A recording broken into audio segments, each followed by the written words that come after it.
Selamat hari Minggu. Selamat bertemu kembali dalam ibadah online kali ini.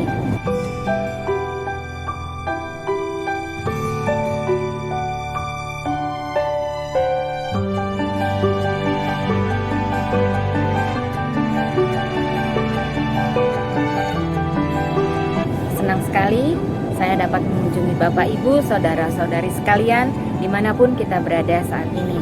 Semoga kita semua dalam keadaan yang sehat. Apa kabar kita hari ini? Apakah kita bahagia saat ini? Apakah kita bersuka cita saat ini? Bapak, Ibu, saudara-saudari, apa beda bahagia dan sukacita?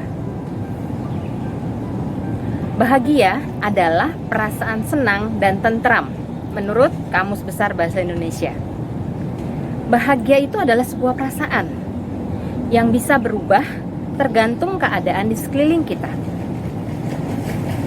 Misalnya, saat kita dapat sepeda baru, kita bilang, "Wah, saya merasa bahagia." Tetapi ketika kita bermain sepeda dan kita jatuh dari sepeda itu, kita kehilangan kebahagiaan itu. Ketika kita melihat saldo rekening kita bertambah, kita merasa bahagia. Tetapi perasaan ini tidak bertahan lama karena ada tagihan-tagihan yang harus dibayar. Ketika mendapat pasangan, kita merasa bahagia. Rasanya dunia cuma milik kita berdua. Tetapi ketika mulai ada konflik, mulai ada masalah yang timbul, kebahagiaan itu mulai hilang. Bahkan ada beberapa di antara kita yang mungkin berpikir ulang, apakah pilihan kita terhadap si dia ini adalah tepat? Perasaan kita mudah berubah. Namun, kita bisa memilih untuk tetap berbahagia dengan alasan-alasan yang berasal dari dalam. Bukan hanya karena bereaksi terhadap apa yang terjadi di sekeliling kita. Kita perlu melihat apa yang menurut Tuhan bisa menjadi alasan bagi kita untuk berbahagia. Kalau di Alkitab, seringkali menggunakan kata bahagia yang dalam bahasa Inggrisnya berasal dari kata blessed, diberkati.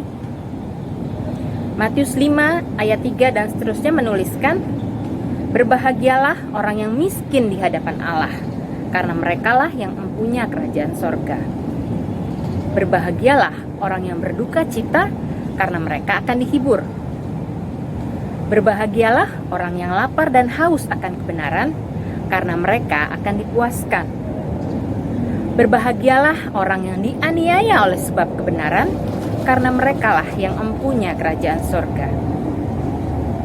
Bahagia menurut Alkitab sepertinya berbeda dengan pendapat kita tentang kebahagiaan hidup di dunia. Kita pikir kalau ada makanan berlimpah di rumah, maka kita bahagia. Bapak, Ibu, saudara-saudari sekalian, beberapa hari yang lalu anak saya sedang memberi makan hamster yang menjadi piaraannya di rumah. Dan ketika dia menuangkan makanan ke dalam kandang hamster itu, makanannya tumpah begitu banyak ke dalam kandang. Bapak, Ibu, kalau makanan itu dibiarkan sebegitu banyak di dalam kandang hamster, hamster itu nggak akan bisa menghabiskan dalam waktu 1 hari atau 2 hari. Maka makanan itu akan membusuk di dalam kandang dan akan membuat hamster itu mati. Bapak, Ibu, ternyata makanan yang berkelebihan, yang berkelimpahan terlalu banyak juga nggak baik bagi kita. Maka kita perlu untuk mengetahui apa yang menjadi standar yang tentang kebahagiaan yang sesungguhnya bagi kita. Firman Tuhan tadi katakan, "Berbahagialah kita, karena kitalah yang mempunyai kerajaan surga." Lukas 10 ayat 20 berkata, "Bersukacitalah, karena namamu ada terdaftar di surga." Sukacita artinya kebahagiaan, kegembiraan. Sukacita tidaklah tergantung pada keadaan. Sukacita berasal dari pekerjaan Roh Kudus yang mengingatkan kita akan janji-janji Allah yang ada di Alkitab. Kita diberi perintah untuk selalu bersukacita.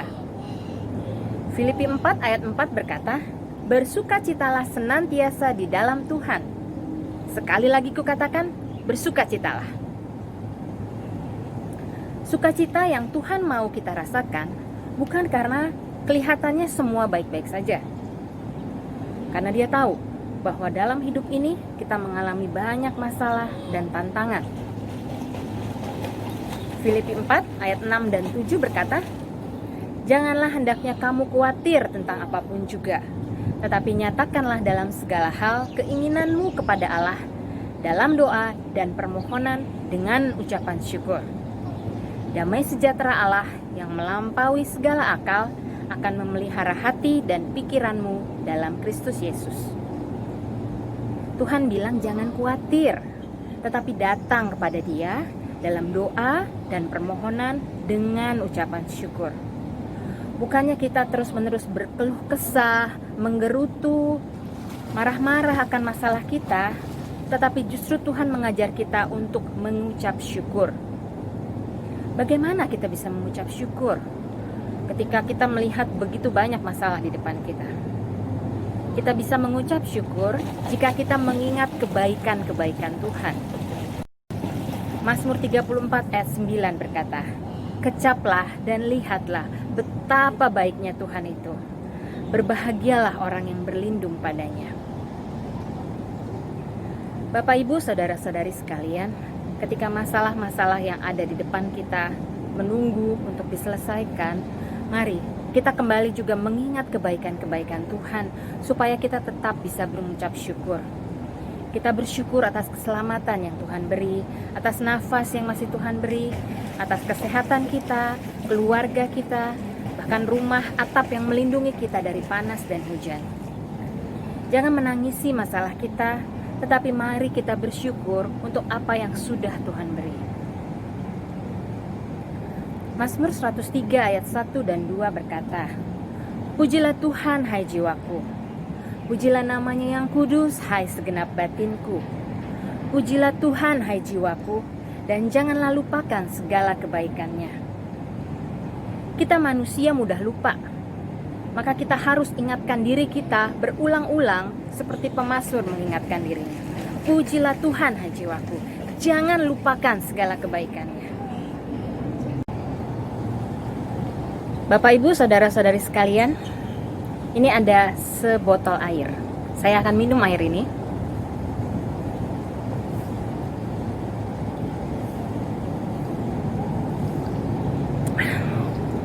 Tinggal setengah botol. Bapak, Ibu, ketika kita belajar untuk mengucap syukur untuk segala hal yang sudah kita miliki, artinya kita mengucap syukur untuk air yang kita bisa minum, dan kita mengucap syukur untuk setengah botol air yang masih ada, yang masih bisa kita minum.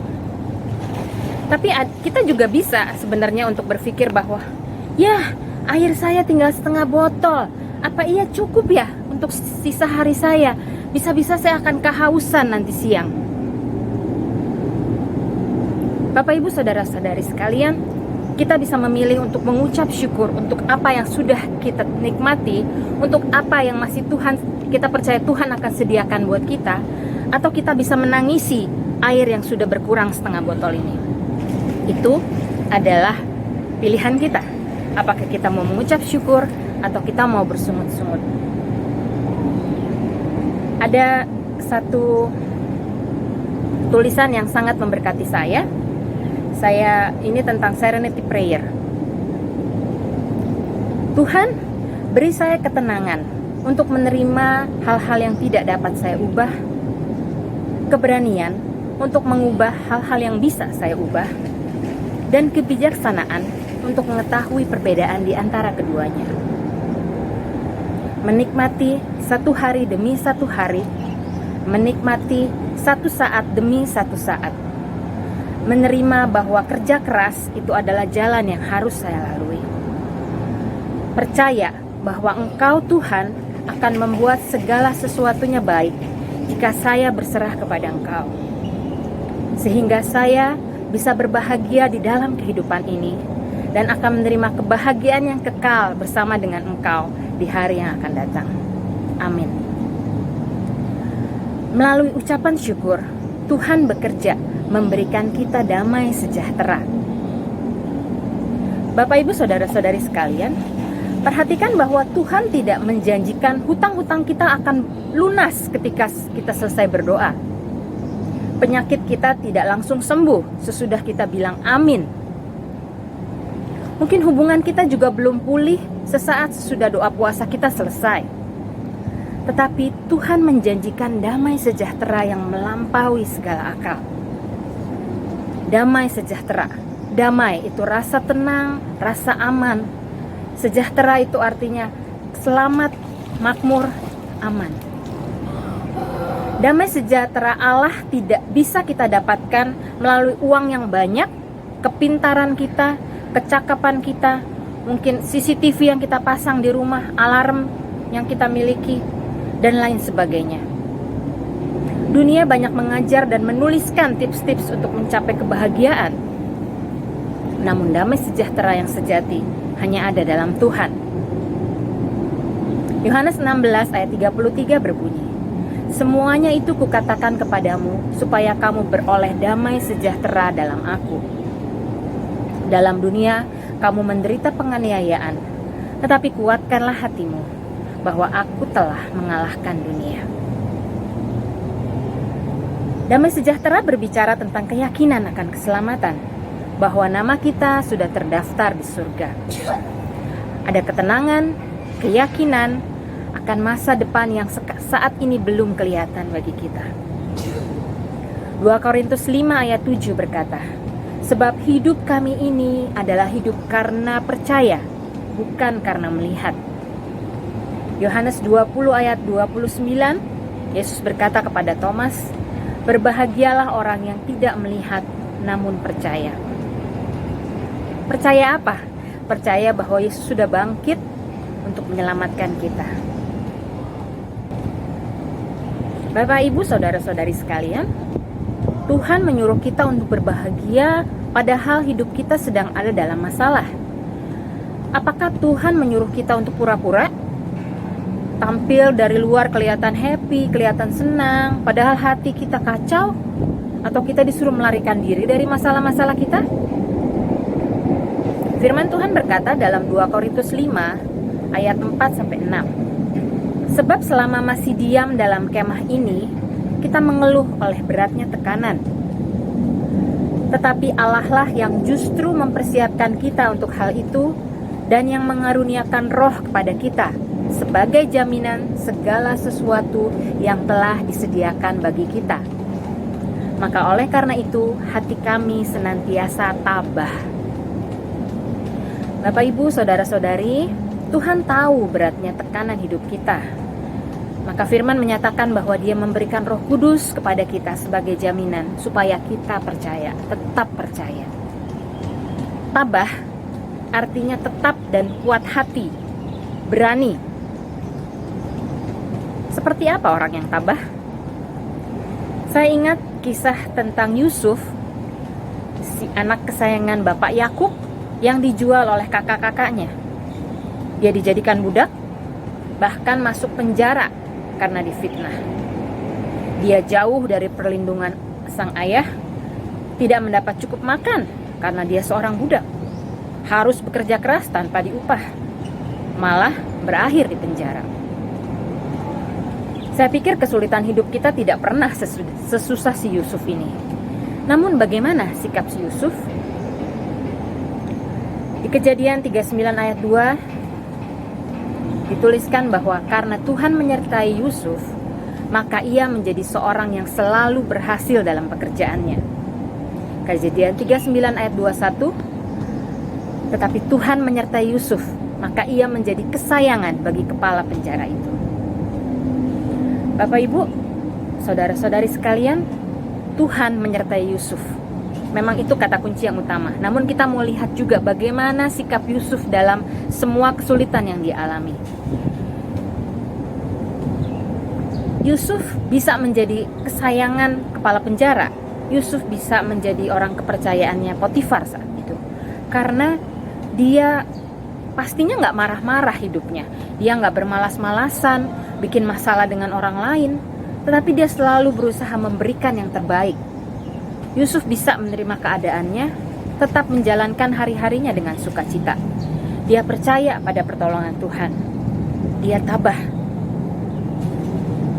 Dan Yusuf tidak hanya menyelamatkan dirinya sendiri selama proses ini. Kita tahu bahwa pada akhirnya dia juga jadi penyelamat bagi orang-orang Mesir saat itu, dunia sekeliling pada saat itu, dan juga menjadi penyelamat bagi keluarganya saat kelaparan 7 tahun melanda dunia saat itu. Semua orang dalam kesulitan, namun karena ada Yusuf yang mau tetap percaya sama Tuhan, dia dipakai untuk menyelamatkan semua orang. Bapak Ibu saudara-saudari, Tuhan menyertai Yusuf, tetapi Tuhan tidak mengembalikan Yusuf kepada ayahnya dengan cara ajaib. Tuhan bisa membuat cara ajaib ketika dia jadi budak, tiba-tiba Yusuf berdoa, tiba-tiba dia pulang ke rumah bapaknya. Tuhan sanggup lakukan itu, tapi Tuhan tidak lakukan itu bagi Yusuf. Tuhan juga izinkan istri Potifar memfitnah Yusuf sehingga Yusuf harus masuk penjara. Dan Tuhan tidak seketika mengingatkan juru minuman raja agar ingat jasanya Yusuf ketika dia dibebaskan dari penjara. Ada masa begitu panjang yang harus Yusuf alami di dalam semua kesulitan hidup yang kita lihat begitu berat bagi Yusuf. Ada proses pengujian iman yang Yusuf perlu alami.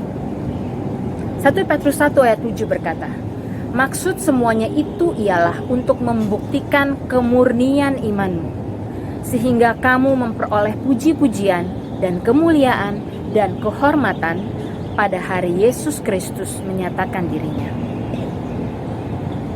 Luar biasa bahwa Tuhan menjanjikan pujian, kemuliaan, dan kehormatan bagi kita semua ketika kita lulus dari ujian hidup ini. Bapak Ibu saudara-saudari terkasih, Tuhan sanggup menjadikan kita berkat bagi sekeliling kita di masa pandemi ini, saat semua orang banyak mengalami kesulitan.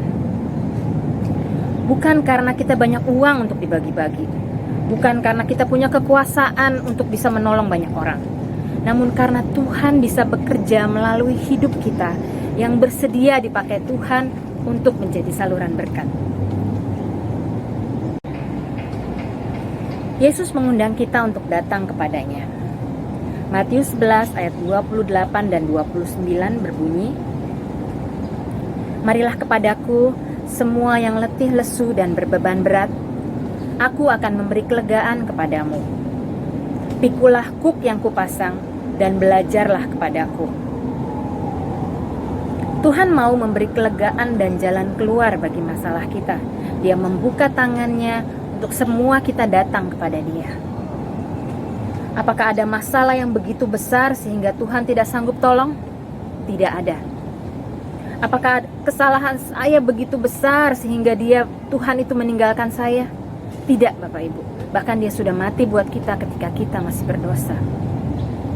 Yesaya 46 ayat 4 berkata, sampai masa tuamu aku tetap Dia, dan sampai masa putih rambutmu aku menggendong kamu. Aku telah melakukannya dan mau menanggung kamu terus. Aku mau memikul kamu dan menyelamatkan kamu. Tuhan undang kita untuk datang kepadanya, menyerahkan beban kita kepadanya. Dan Dia mau menjanjikan kelegaan, bahkan sekalian Dia mau gendong kita. Namun, Dia juga mau kita belajar. Mari kita miliki hati yang terus mau belajar. Kita mau baca firman-Nya. Dan jangan terus-terusan cuma mengharapkan mujizat yang secara instan akan menolong kita lepas dari semua masalah itu. Tapi ada proses belajar. Kadang-kadang Tuhan mau kasih yang instan, langsung Tuhan kasih jawaban. Tapi kadang-kadang Dia mau juga kita mengalami proses belajar. Bagaimana kita bisa mencari tahu, mendengar suara Dia, mendengar suara Allah itu seperti apa dalam mengambil keputusan. Bagaimana kita belajar mencari tahu, bagaimana supaya kita bisa berbicara yang baik dengan rekan bisnis kita, supaya bisa ada kerjasama. Bagaimana kita belajar mengolah resep supaya makanan kita laris dijual. Bagaimana supaya ketika kita sebagai atasan, bagaimana kita bisa memotivasi bawahan kita agar mereka mau rajin bekerja, jujur bekerja. Bagaimana kita bisa menghibur orang lain yang dalam kesedihan, memberi pengharapan bagi orang yang putus asa, dan memberikan jalan keluar bagi orang yang membutuhkan nasihat.